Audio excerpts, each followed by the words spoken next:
This brand is made in Mexico by Carrier and is sold by dealers in the USA and Canada. All of the units feature a durable baked-on finish for the outdoor units as well as refrigerant leak detection.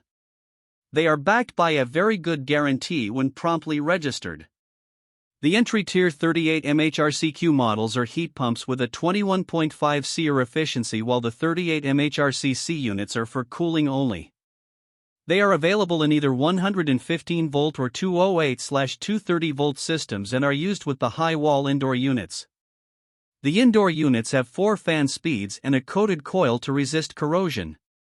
The remote control can be used as a temperature sensor and includes a turbo mode for quick cooling.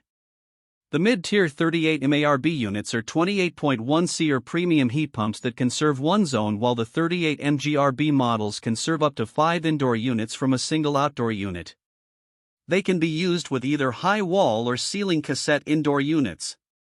The high-tier 38 MPRA models are premium heat pumps with a 28.5 SEER efficiency rating, and they are very quiet in operation.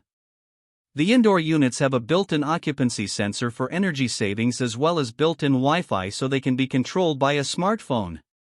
The brand does not offer models that qualify for the HVAC Repair Guy Basic and Ultimate categories. This brand receives an overall 4-star top pick rating from HVAC Repair Guy. Please share your experiences with this brand in the comments section of the HVAC Repair Guy YouTube channel.